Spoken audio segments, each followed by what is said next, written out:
Bonjour à tous, bonjour et merci d'être avec nous pour ce webinaire. Vous êtes plutôt nombreux, on est très contents. Je vous le rappelle, le thème c'est est-ce que le virtuel est l'avenir des salons? On va essayer de répondre à ça. Peut-être qu'il n'y aura pas vraiment de réponse, on verra bien. Avec nous aujourd'hui, Laurent Chrétien de Laval Virtual, euh, Bonjour. David, PDG de Mangrove et Laurent, pardon, il y a deux Laurent, donc j'ai manger ton nom de famille, excuse-moi, Laurent, est-ce que tu... Laurent Tripier, Pardon, voilà, Laurent c'est l'autre. Trier, qui est PDG de Bzit. Voilà, donc ils vont plus vous parler de leur activité à leur tour tout à l'heure. Et je vais laisser la parole à Fabien qui va nous présenter le SPN et la French Tech. Vas-y, Fabien. Merci beaucoup Rita. En effet, un grand bonjour et un merci à tous d'être présents aujourd'hui. Ce webinaire, il est en effet organisé par le SPN, qui est le réseau des professionnels du numérique.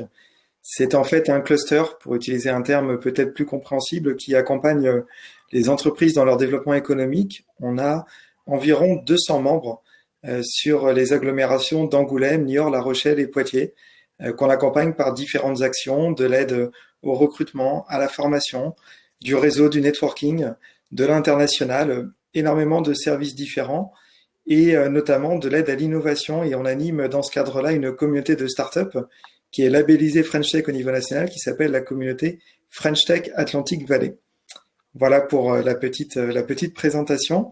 En discutant avec un certain nombre de nos startups en accompagnement, on s'est justement aperçu que il y avait une problématique qui était actuellement très très prégnante dans l'écosystème, qui est celle de dire aujourd'hui, à l'heure de la crise du Covid-19 et du confinement qui a été opéré, comment faire pour continuer son développement et notamment son développement commercial, encore plus quand on veut aller sur des marchés internationaux. C'est évidemment impossible actuellement de se déplacer, ça le sera peut-être encore compliqué dans les mois, voire les 1 ou 2 années à venir.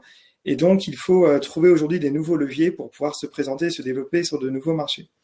On a vu apparaître pendant cette crise un certain nombre de nouveaux événements, en tout cas des événements existants qui ont dû se réorganiser aussi et se réinventer en faisant des sessions en ligne, ce qu'on appelle même des salons virtuels.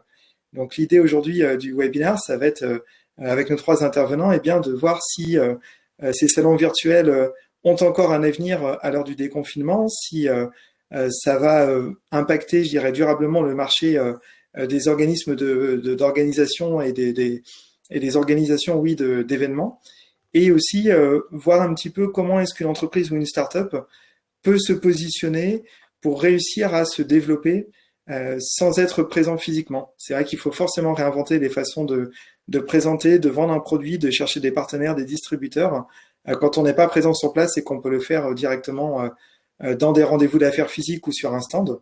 Et voilà, c'est sur toutes ces questions qu'on va interroger nos intervenants. Avant de leur laisser la parole, on voulait vous montrer une petite vidéo d'un retour d'expérience d'un des premiers gros événements internationaux qui s'est lancé dans l'aventure et qui, pendant le confinement, a bien lancé une édition entièrement en ligne de son événement qui se tient habituellement physiquement à Laval. Et je pense que ça va nous permettre de tout de suite se mettre dans le vif du sujet en voyant en image à quoi peut ressembler un salon virtuel.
Alors en effet, on vient de voir l'after movie de Laval Virtual 2020, si je ne me trompe pas. Donc on dirait presque un jeu vidéo. Laurent, je vais te laisser te présenter et nous en dire un petit peu plus sur ce nouveau mode de salon.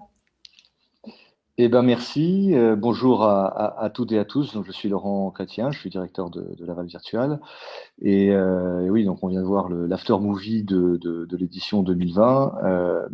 Alors, pour ceux qui ne savent pas ce qu'est Laval Virtual, donc c'est le premier salon au monde dédié aux technologies de réalité virtuelle, réalité augmentée, ce depuis 22 ans. Hein. Ça devait être la 22e édition en physique que voilà, nous n'avons pas pu tenir en physique, mais que nous avons virtualisé.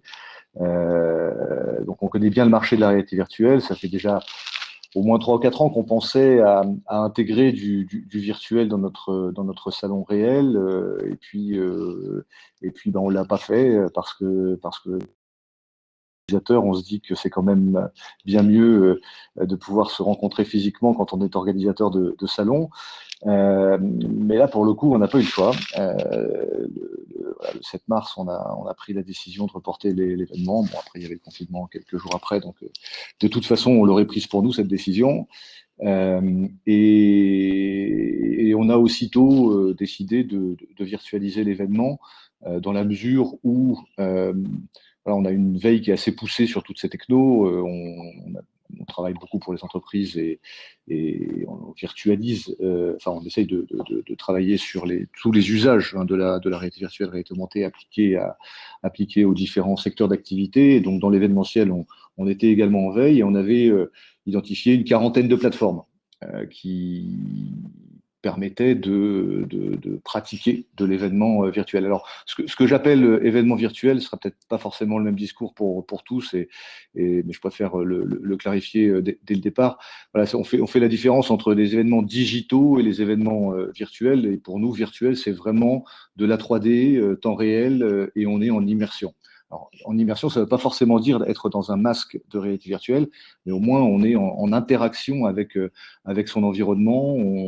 On peut échanger avec les gens qui sont autour de nous. Tout ce que vous avez vu comme image pendant cet after movie sont des images qui ont été tournées en temps réel pendant l'événement et qui ont été ensuite montées exactement comme vous le feriez avec un événement réel et avec une équipe de reporters qui prend les images.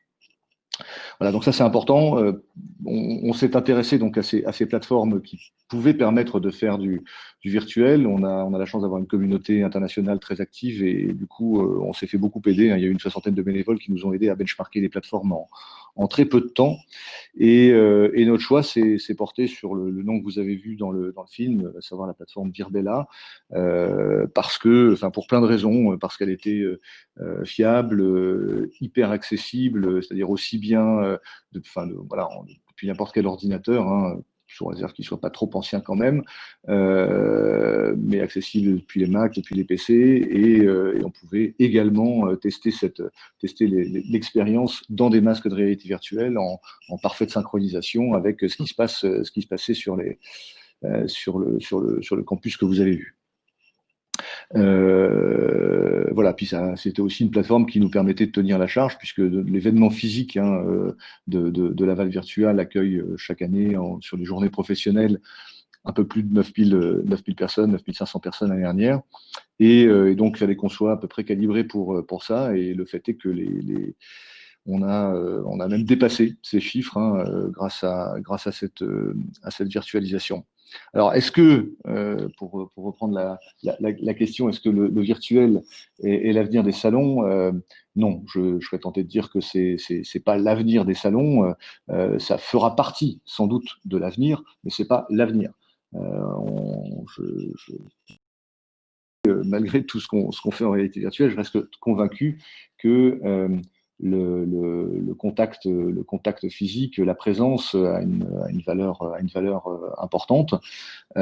Néanmoins, en tout cas pour ce qu'on expérimente là depuis qu'on a réalisé cet événement et que nous sommes progressivement et par j'allais dire poussé par la demande, devenu organisateur d'événements virtuels ou opérateur d'événements virtuels. Je pense que on va probablement progressivement voir ces univers virtuels venir apporter de la valeur aux événements physiques. Fabien disait en introduction que les déplacements allaient être plus compliqués. Vous avez un nombre important de grandes entreprises qui ont décidé de ne même plus participer à des salons internationaux ou pas internationaux d'ailleurs, au moins jusqu'à la fin 2021 parfois, hein, pour les plus grosses. Ne pas voyager, c'est forcément un frein pour tous ces salons qui ont une part de leur audience de leur clientèle qui est internationale. Donc, pour cet aspect-là, en tout cas, la virtualisation permet clairement de maintenir cette audience, de maintenir ce lien avec à la fois les exposants et les visiteurs internationaux. De notre côté, l'Aval Virtual est un événement naturellement très international. Il y avait, par exemple, l'année dernière, on était à plus de 50 pays participants en physique. Cette année, grâce à cette virtualisation, on a touché 110 pays différents et la fréquentation des acteurs étrangers en tant que visiteurs a doublé. Donc, c'est vraiment un moyen d'aller vers l'international. Alors après, effectivement, les modèles économiques sont en cours d'exploration. Hein.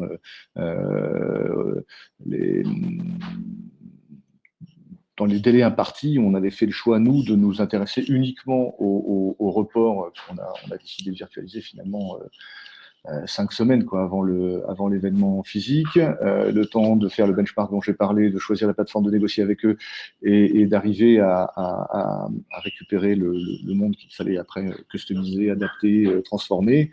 On a eu pratiquement 3 semaines, donc on a concentré nos efforts là-dessus et les efforts commerciaux, j'allais dire, se sont concentrés sur les principaux sponsors et le fait est qu'en 2-3 semaines, finalement, on a réussi à convertir l'équivalent de ce que l'événement virtuel a coûté, juste en sponsor. Et on avait fait le choix, d'ailleurs, de ne pas utiliser, ça n'existait pas à ce moment-là de hall d'exposition pour pouvoir y mettre des exposants.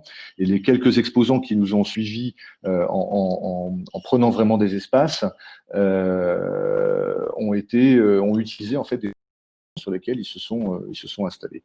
Et je pense notamment à Microsoft, qui était le partenaire principal.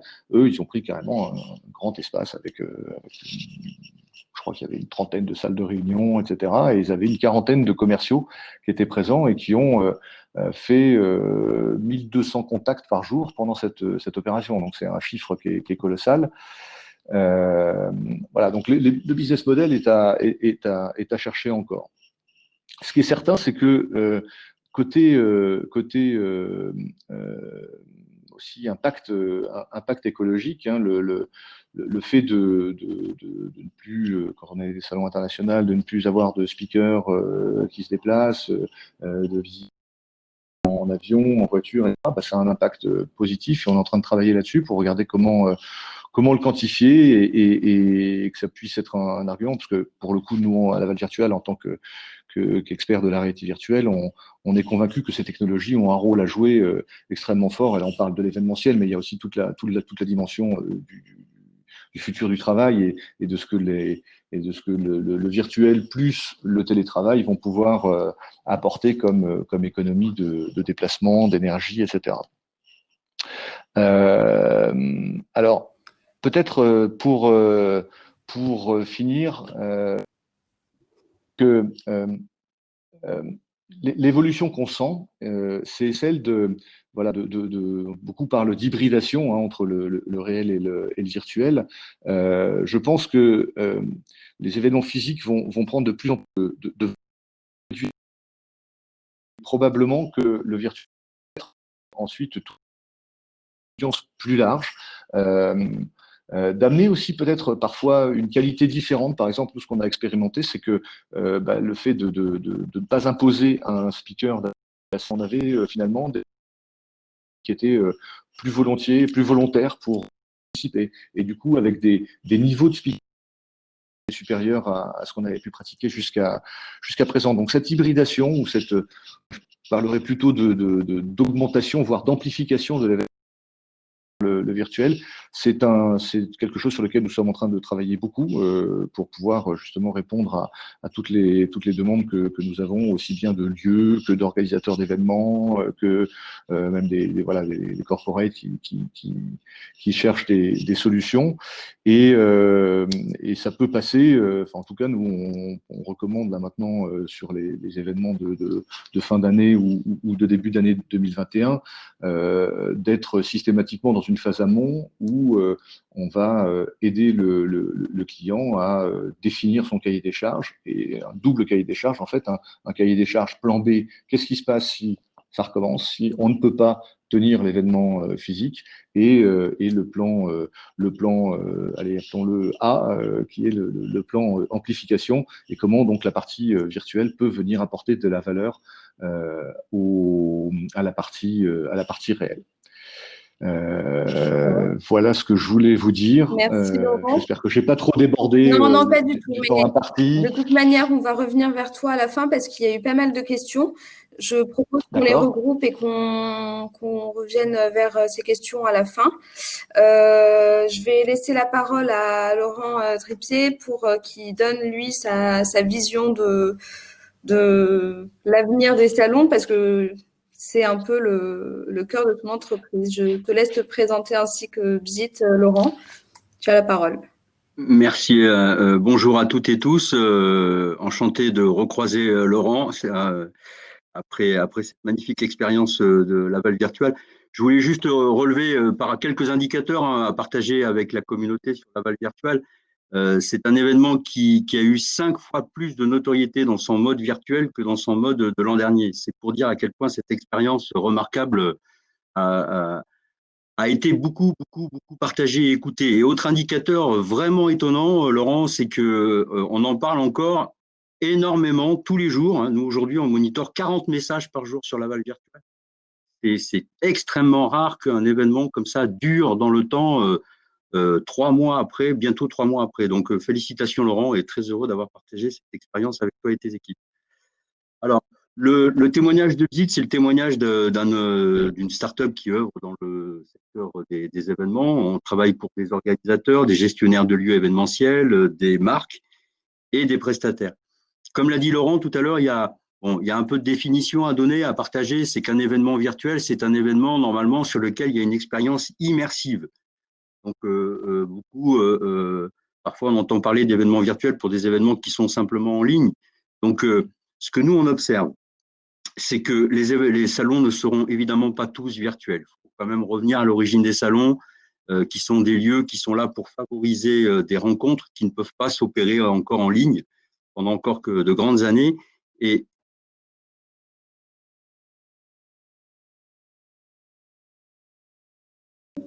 Laurent, et des outils qui doivent fonctionner. Vous m'entendez? C'est bon, c'est un peu bugué, mais on t'entend maintenant. Voilà. Et des questions de connexion, parce que quand on est évidemment dans des régions où c'est pas toujours très bien des services, ça peut poser des questions. Vous m'entendez bien, Larita? Vas-y. Okay. Alors, donc, ce qui est important, c'est nous, on veut partager avec vous que nos clients, ce qu'ils nous demandent, c'est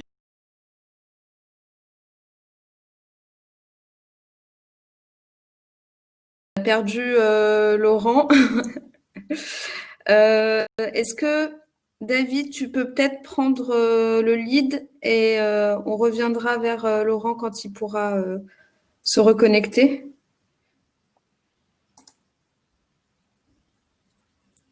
Bonjour David, je te laisse présenter Mangrove, votre activité et Certainement.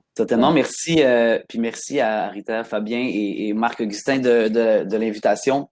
Donc, je m'appelle David Gobeil-Kaufmann, je suis cofondateur d'un organisme à but non lucratif canadien qui s'appelle Mangrove. Nous, en fait, on vient en soutien aux organismes de développement économique et aux entreprises dans leur stratégie de commercialisation localement et à l'international, et aussi dans les stratégies de mobilisation et de mise en réseau. Donc, pour nous, les salons, naturellement, sont un outil de mise en réseau très fort pour rentrer sur des nouveaux marchés.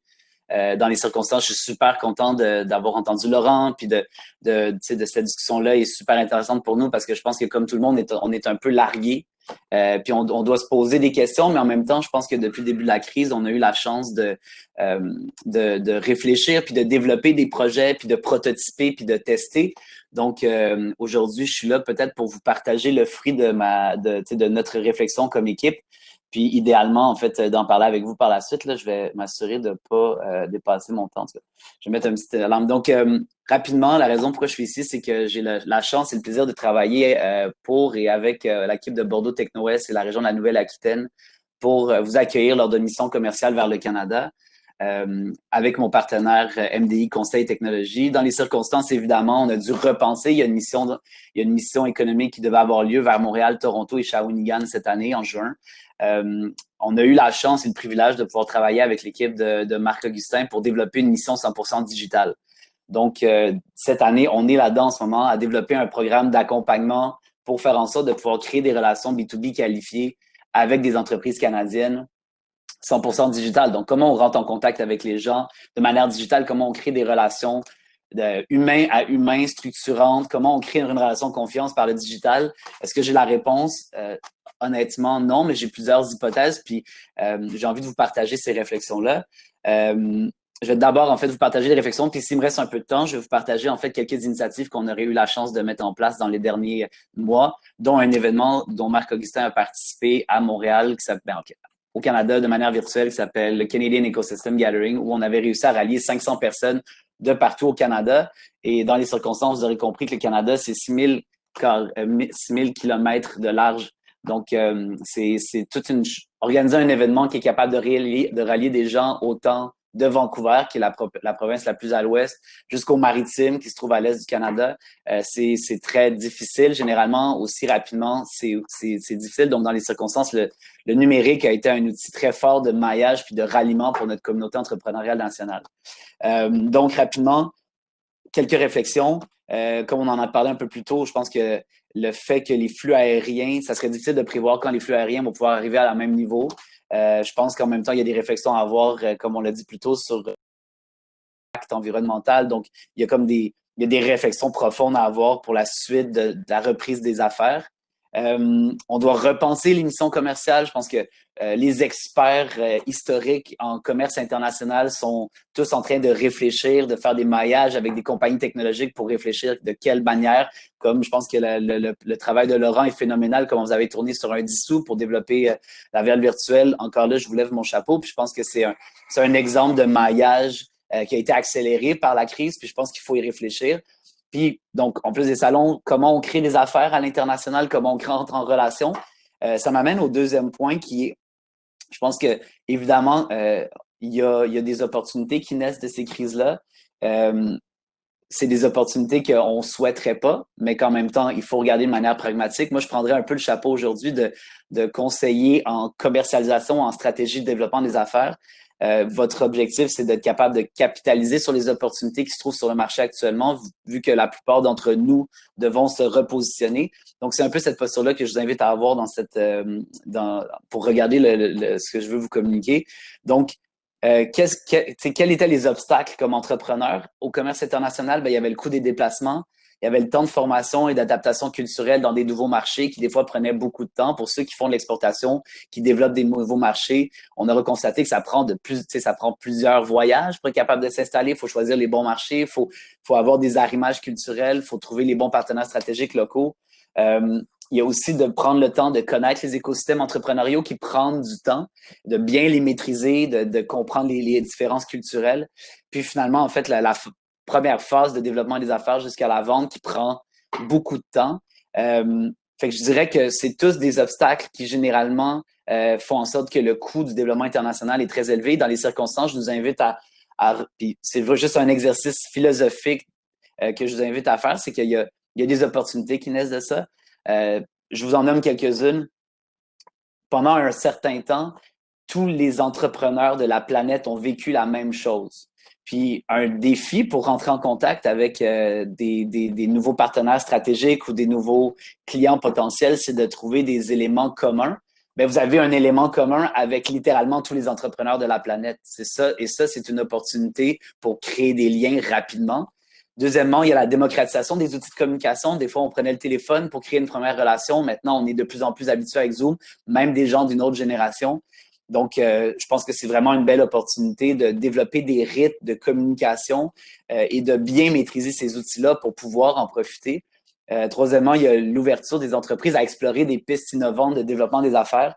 Je pense que tout le monde a dû se repositionner. Tout le monde est ouvert à entendre des bonnes idées. Donc, si vous êtes des entreprises innovantes, créatives, c'est le bon moment pour vous positionner auprès d'eux puis de se mettre à échanger. C'est un point qui va venir un peu plus tard, mais surtout de s'assurer que vous portez de la valeur à votre client potentiel. Et peut-être que la valeur, c'est pas juste l'entreprise et votre service que vous proposez, mais peut-être qu'il y a plus. Puis j'en parlerai un peu plus tard. Puis finalement, dans les circonstances, considérant qu'on est dans une situation exceptionnelle, c'est important de repenser sa posture et je vous invite à avoir une posture de win-win, c'est-à-dire que quel est le besoin de votre client à ce moment-là, puis lorsque vous rentrez en contact avec eux, bien, de s'assurer de bien comprendre ses besoins par rapport à votre service, mais peut-être à une autre échelle, peut-être au niveau écosystémique. Est-ce que vous n'êtes pas un partenaire stratégique potentiel pour lui à d'autres niveaux? Comme ça, la relation est win-win rapidement, encore là, pour créer des ponts puis des raisons encore plus grandes de tisser des liens structurants entre vous pour que la relation puisse durer puis que vous puissiez considérer éventuellement faire des affaires. Fait que dans le cadre de la crise, les salons ont une occasion exceptionnelle d'aller à, je pense que les salons virtuels sont une occasion exceptionnelle d'aller à la rencontre d'un écosystème d'un autre pays, d'une autre ville ou d'une autre région, considérant le fait qu'il y a ces faibles coûts, que c'est accessible de chez vous. C'est une belle occasion d'en profiter justement puis de vous positionner là-dedans. Nous, dans les événements qu'on a organisés, les gens ont beaucoup apprécié l'événement, la dimension networking. Puis je vous dirais que j'ai entendu des gens très haut placés, vraiment bien positionnés, des entrepreneurs à succès ou des leaders qui ont utilisé les plateformes de networking de manière très ouverte, qui ont créé des rencontres avec des gens qui généralement n'iraient pas à la rencontre parce qu'ils sont à la recherche d'innovation, parce qu'ils sont à la recherche de nouvelles rencontres, parce qu'ils essaient de penser out of the box. Puis je pense que c'est une excellente opportunité pour vous. Donc ça, c'est une des raisons pour lesquelles je vous invite à aller dans les salons virtuels. Aussi, parlons de Product Market Fit. Quand on développe dans un nouveau marché, il y a des réalités culturelles, il y a des réalités, par exemple, peut-être que la manière que votre client compte, c'est le budget dédié à votre service ou votre produit est peut-être différent attribué dans cet autre pays-là. Ce qui fait en sorte que c'est important de faire un Product Market Fit. Puis ces salons-là, ces rencontres-là, vous permettront rapidement de valider ces opportunités-là, de tisser des liens. Puis si jamais vous n'avez pas déjà défini votre clientèle cible, mais alors c'est le bon moment de tisser des liens avec des leaders de l'écosystème qui, en temps et lieu, vont devenir des bons partenaires stratégiques pour vous permettre de développer des liens structurants dans l'autre marché. Fait que je vous dirais, c'est pour moi, l'opportunité numéro 1 actuellement, c'est que les barrières à l'entrée des rencontres avec des gens de C-level, des entrepreneurs, des leaders d'écosystème est complètement baissée. Il y a une ouverture. Par contre, ça m'amène au dernier point, c'est que je pense que dans tous les pays du monde, il y a une prise de conscience de l'importance de consommer local, ce qui fait en sorte qu'il y a un repli vers soi, ce qui fait en sorte que c'est super important si vous avez l'intention de développer des marchés à l'international. Puis ça, c'est des réflexions que je vous partage, c'est pas des faits, c'est mes réflexions. Fait que je partage des idées. Mais tu sais, selon moi, si vous êtes en train de développer à l'international, c'est très important d'essayer d'explorer les priorités de ce pays ou cette région-là. Est-ce qu'ils sont en train de travailler sur l'agriculture, sur l'énergie, sur la santé? Nous, au Canada, on est en train d'essayer d'autonomiser notre chaîne d'approvisionnement en équipement de protection individuelle, probablement comme partout dans le monde. Et donc, ça fait en sorte qu'il y a des compagnies qui faisaient des manteaux qui doivent se repositionner, qui doivent automatiser, robotiser, manufacturing 4.0, énormément d'opportunités.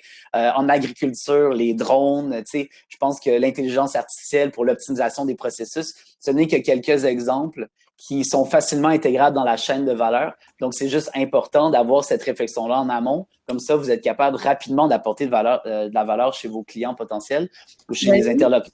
Oui, vas-y, ça fait-tu trop longtemps déjà? Un petit peu, mais on va revenir pareil tout à l'heure pour les questions. Je vais juste revenir vers Laurent Trépied qui a réussi à nous rejoindre finalement.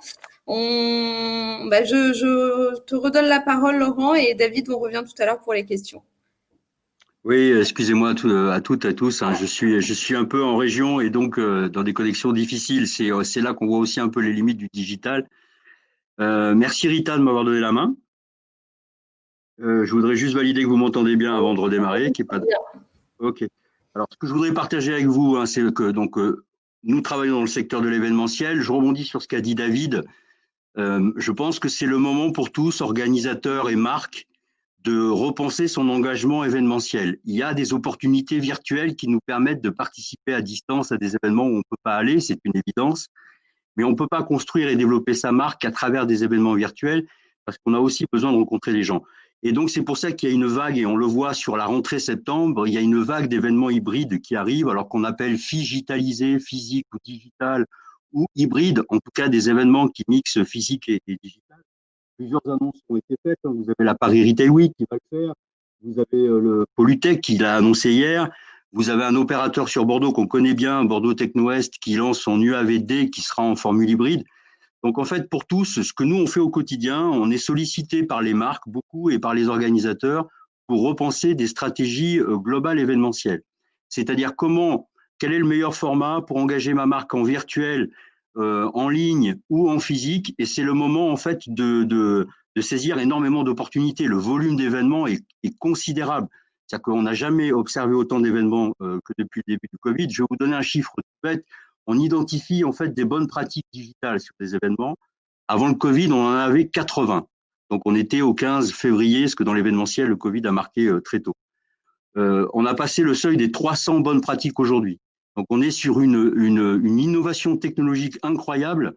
Et la recommandation en fait qui est donnée à tous les participants, c'est de bien prendre le temps de découvrir ces solutions parce qu'on observe que souvent ces solutions ne sont pas utilisées dans toutes leurs possibilités. Il y a des outils fantastiques de matchmaking qui permettent de préparer ces rendez-vous, de préparer les gens qu'on avait. Il y avait une solution qui avait été mise en place par Laurent sur la balle virtuelle qui était couplée justement à l'outil de virtualisation.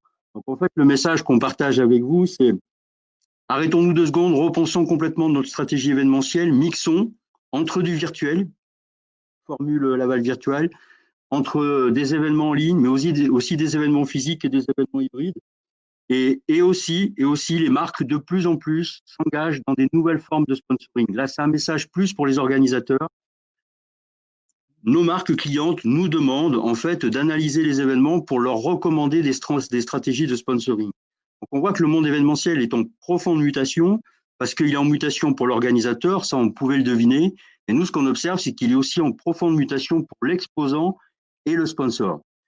Quel que soit en fait qu'on soit sponsor, exposant ou organisateur, il y a en tout cas une question fondamentale qu'il faut se poser, c'est la question des communautés.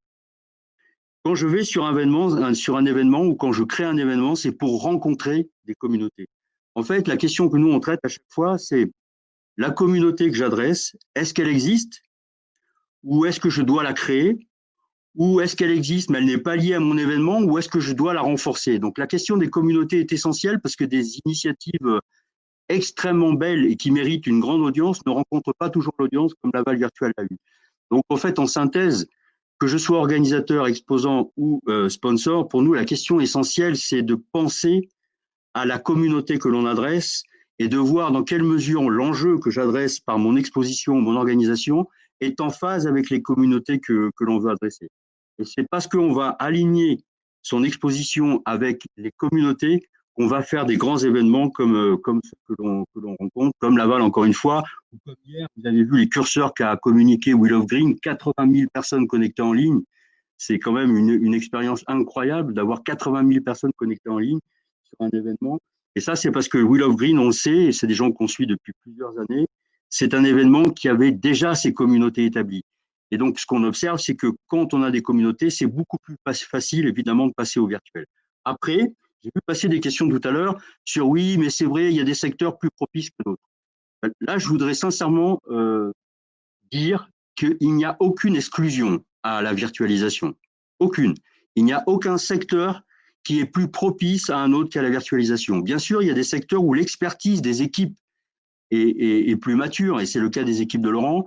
Et on vient de vivre une expérience, nous, dans le monde de l'agriculture. C'était le premier salon d'agriculture en ligne, donc organisé par une chambre d'agriculture de Nouvelle-Aquitaine.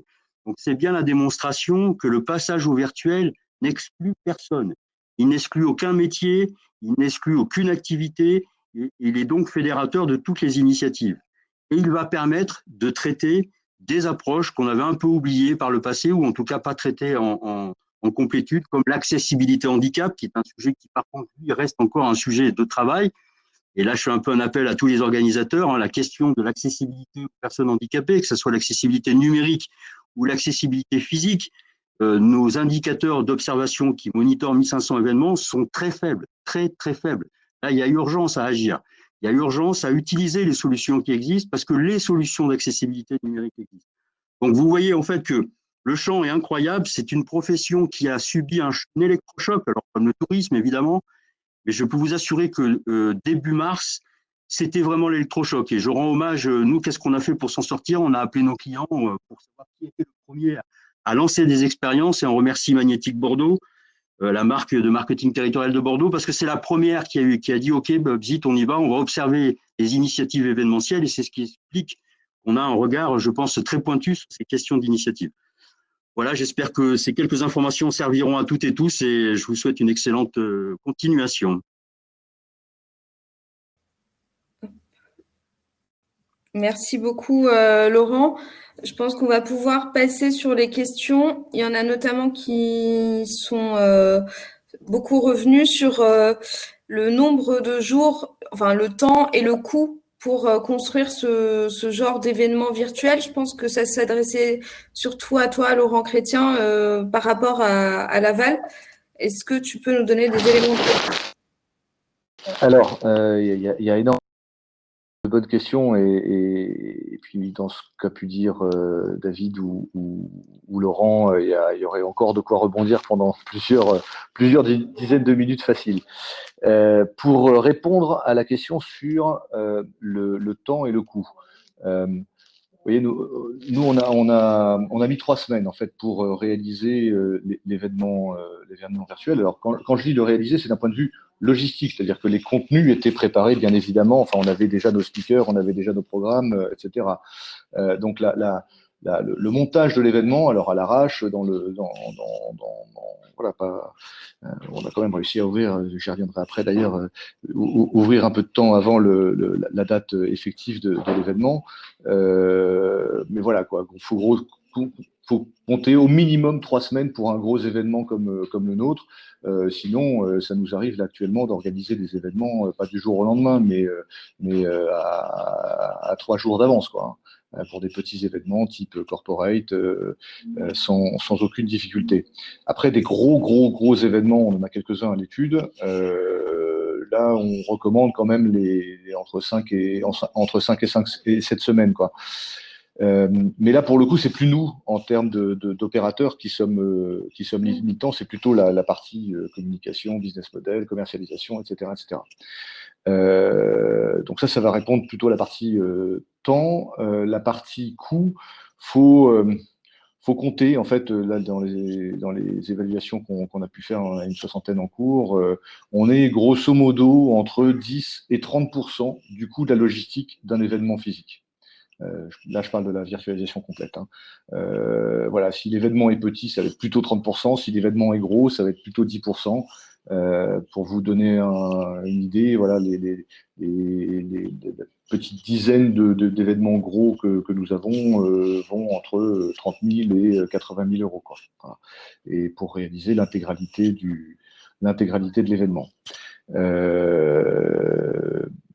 Alors, on s'est d'ailleurs rendu compte à un moment donné, c'était Laurent qui parlait beaucoup de communauté, et je partage complètement.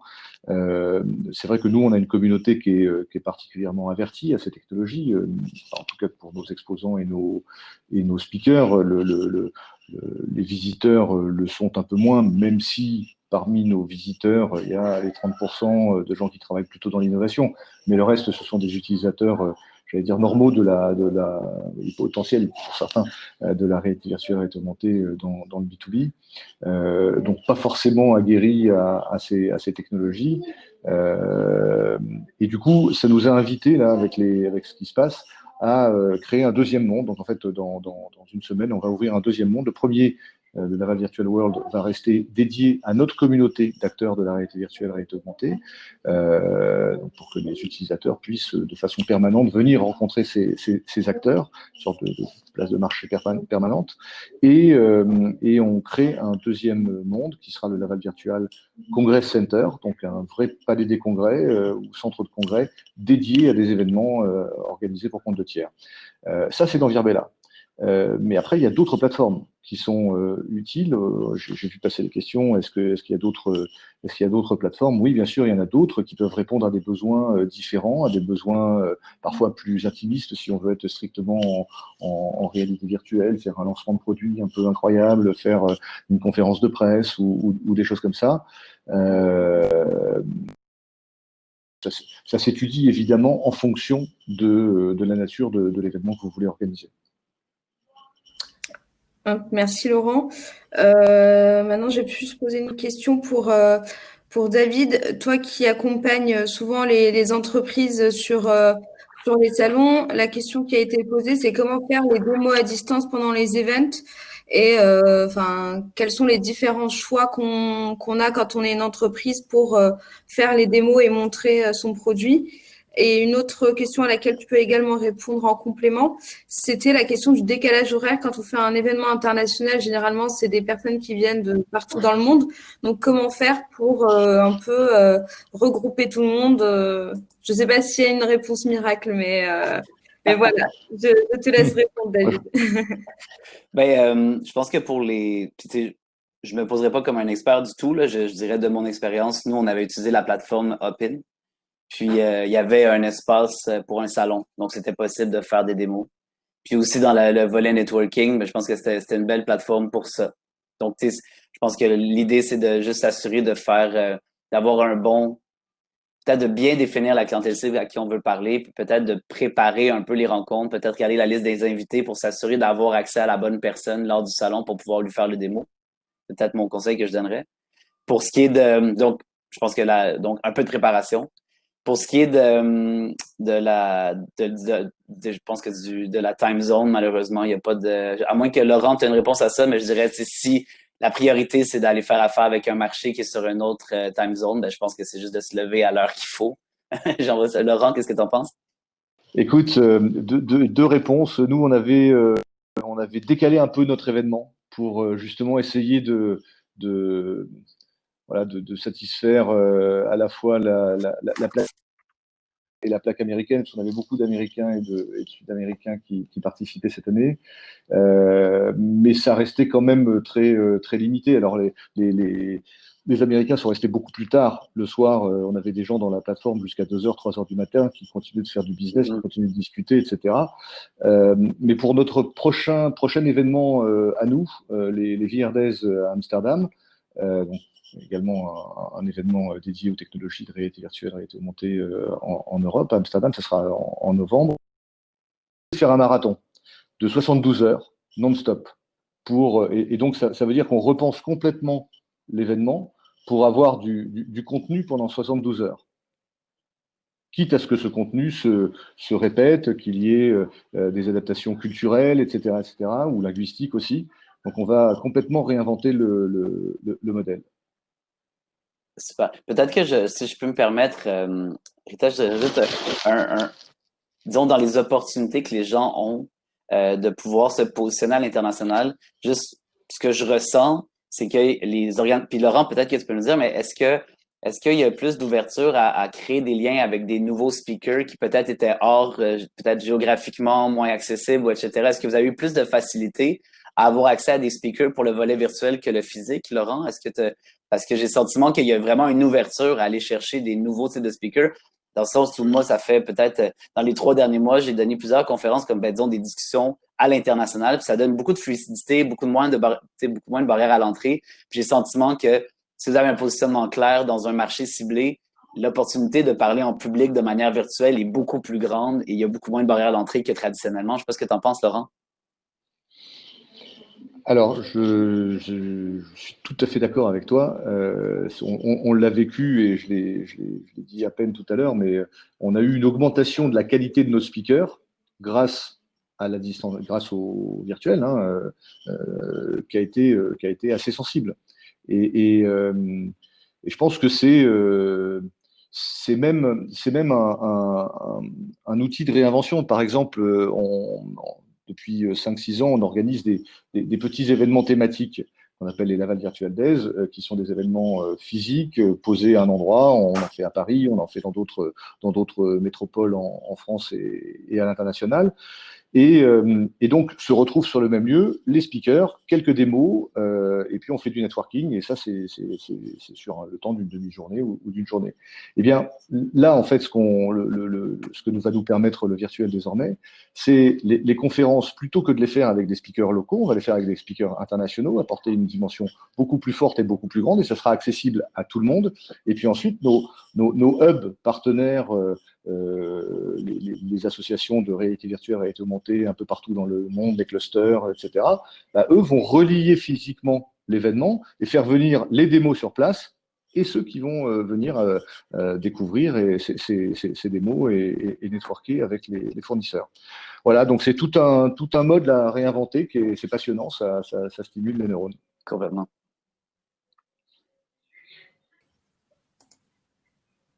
Merci à tous les deux. Je vais plus poser une question à Laurent Tripier. Il y a eu notamment une question sur les indicateurs. Comment on peut se rendre compte que notre événement a plus touché des visiteurs, des exposants? Comment pouvoir recueillir justement ces impressions et quels sont les différents indicateurs qu'on peut utiliser pour s'assurer de l'impact de notre salon?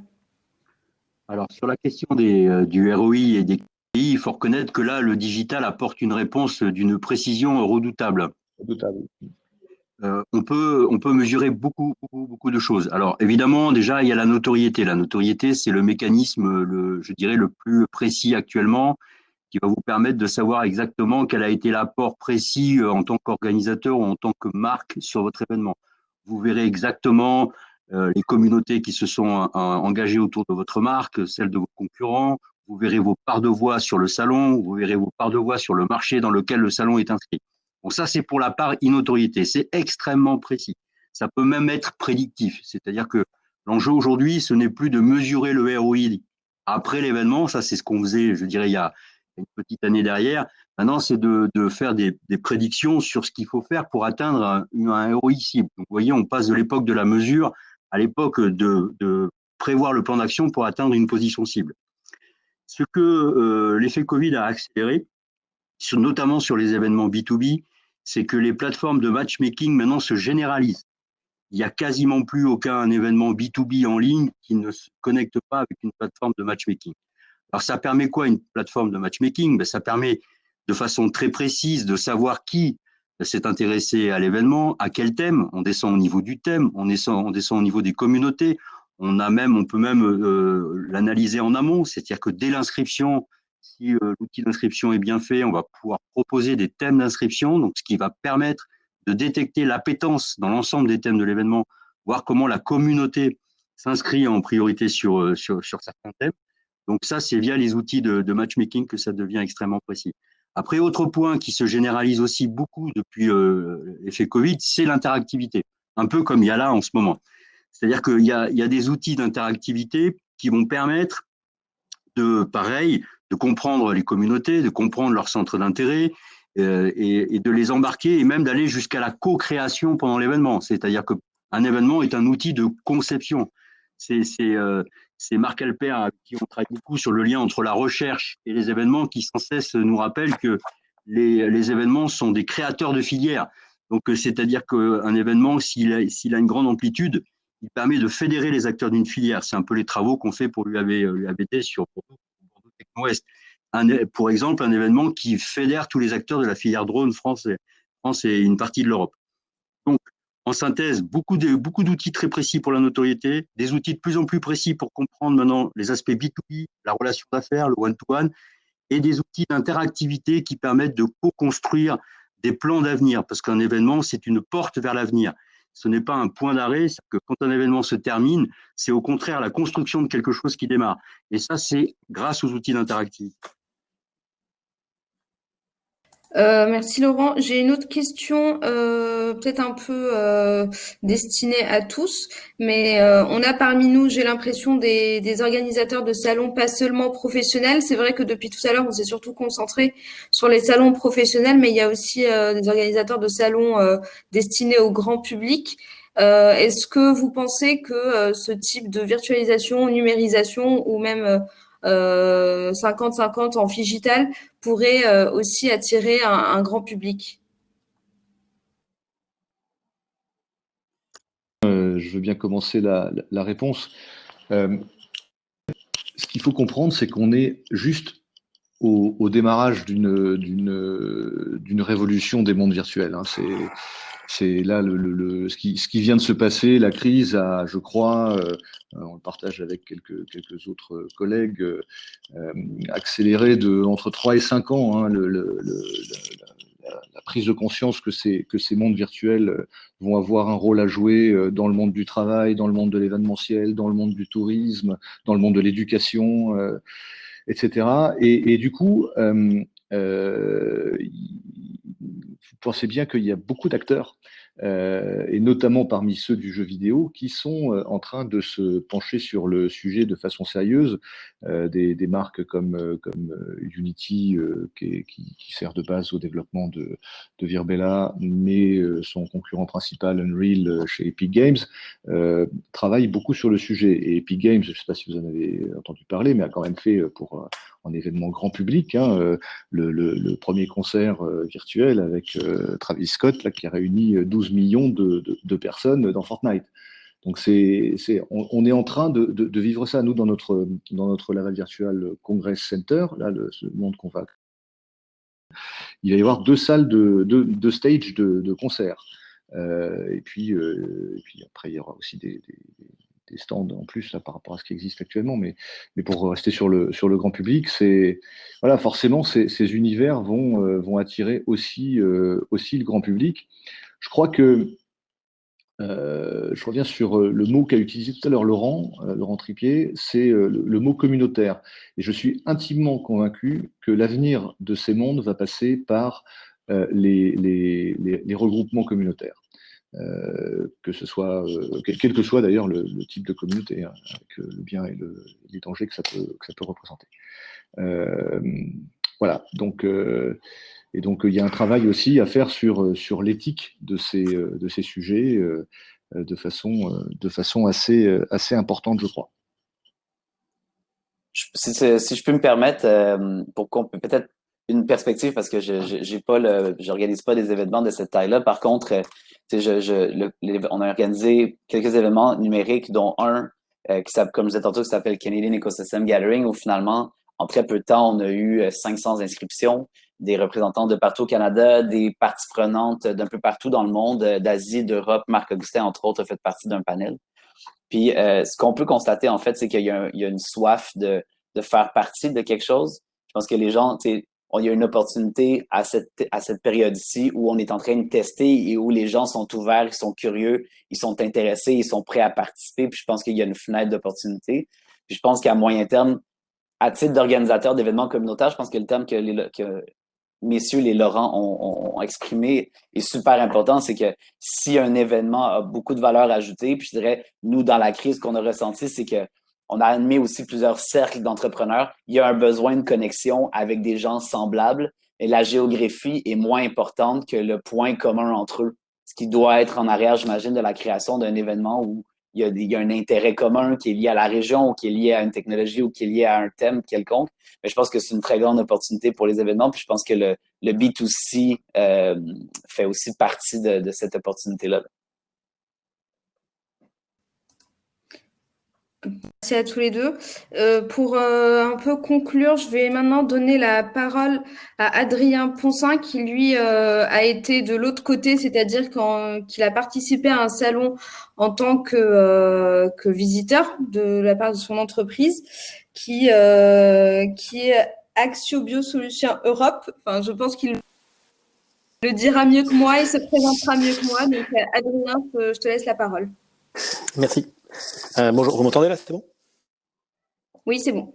Ok, merci, bonjour. Oui, alors j'ai participé à plusieurs salons comme exposant, en fait, pour plus pas mal d'entreprises. En l'occurrence, là, on m'avait demandé d'intervenir à propos des salons médicaux auxquels j'ai exposé pour Axio Biosolutions, parce que c'est un type de salon qui est touché par l'ensemble des problématiques qui ont été évoquées jusque-là, et qui est peut-être particulièrement dans les salons non spécialisés en réalité augmentée ou virtuelle, qui est quand même déjà bien avancé dans l'utilisation de la communication à distance, parce qu'il faut savoir que sur un salon, en particulier dans ce qui va être le domaine de la cardiologie, on a déjà une très grosse mise en œuvre de moyens technologiques pour ce qui va être toutes les opérations réalisées à distance. C'est peut-être pas évident pour tout le monde, mais dans un salon de cardiologie aujourd'hui, on a sur la plupart des formations qui sont proposées, des gens qui sont, eux, dans un hôpital, n'importe où dans le monde, et qui pratiquent une opération en direct pour qu'on puisse les observer, ou bien qui a été enregistré à l'avance, ça dépend, mais les deux existent. Et donc c'est un public qui est professionnel, bien sûr, pas forcément uniquement commercial, parce qu'on mélange le B2B avec les visites de médecins, mais qui est déjà très sensibilisé à l'utilisation. Tout ce que j'ai entendu aujourd'hui, bon, c'est tout à fait évidemment la norme dans les salons médicaux, le matchmaking, la préparation du salon en amont, l'utilisation des indicateurs.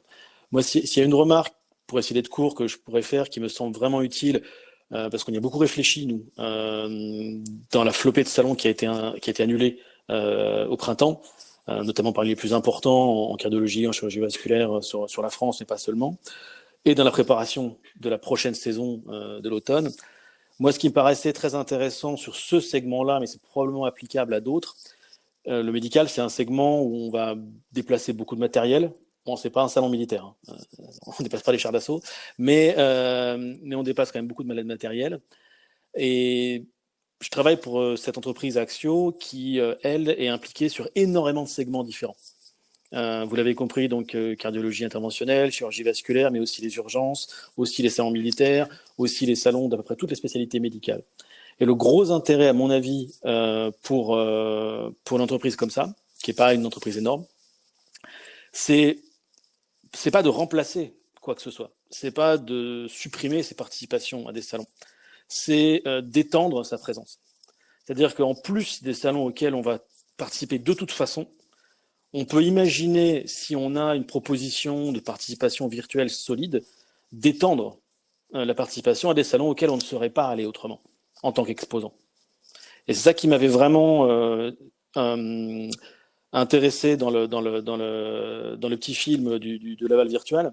Alors, il se trouve que je connais un tout petit peu Laval Virtual. J'ai eu l'occasion de travailler avec eux quand je travaillais aux Arts et Métiers il y a quelques années, à travers leur antenne d'Angers, mais où il y avait une petite branche à Laval. Et donc j'avais bien conscience de ce qui était capable, de ce qui était possible, et encore je parle d'il y a une dizaine d'années, donc j'imagine bien que ça a largement évolué. Mais bon, déjà à l'époque, c'était très sérieux, très solide, et c'est cet aspect-là qui me semble prometteur.